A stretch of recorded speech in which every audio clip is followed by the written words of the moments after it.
And God forbid a white fella would come into a black church and play some music. But I'm playing some music to this. Is that alright? So I have my son, right, get people our own technology, because I just had a feel bud that the technology wasn't going to be working. So I got a little Bluetooth speaker over there, good to go? Alright, so you bear with me a little bit. Pick up the phone, turn on the light. The world is heavy, holding its breath to me.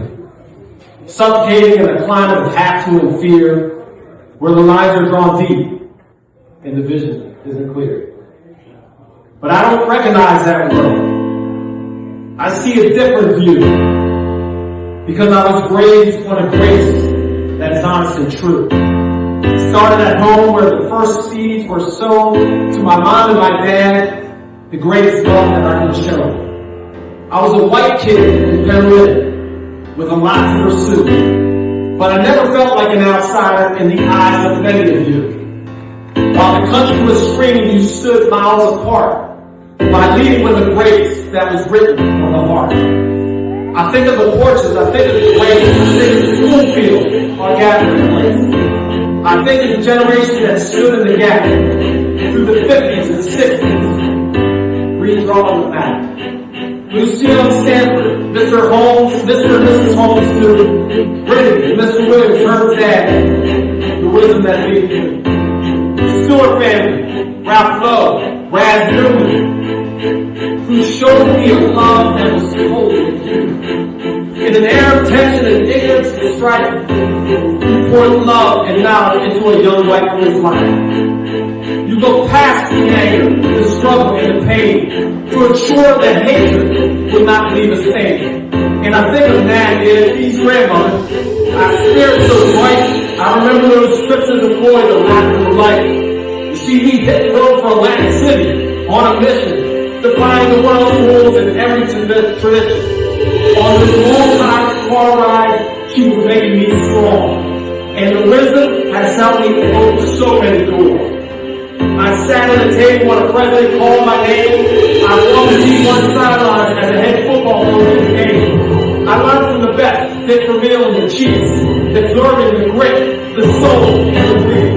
I stood on the Hollywood stage and reached the highest peaks, but none of those views compare to the truth of this truth. Of all the rewards and trophies I've held in my hand, Michelle is the greatest gift I received from this land.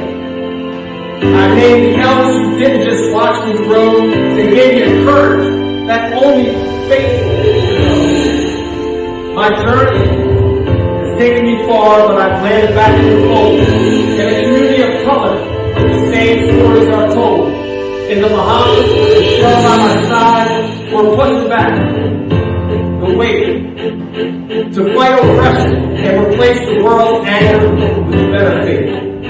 And as I look at our children, so kind, so free, I see the seeds that many of you planted back then. I learned that Penllyn isn't just a place where I grew, it's a lifestyle of grace that I carry because of many of you. I accept the sign of the seeds of love that has been sown, represented a community I'm so proud to call my home.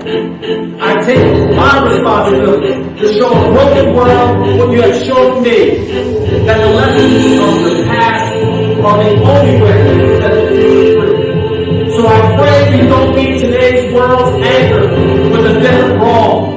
For the kindness you gave me is what made me strong. For Christ taught a lesson that the world sometimes can't see. Our timeline isn't a lifetime, it's an eternity. I don't have to be a bridge. I get to be the way. Because you loved me yesterday, I can love the world today. God bless you guys.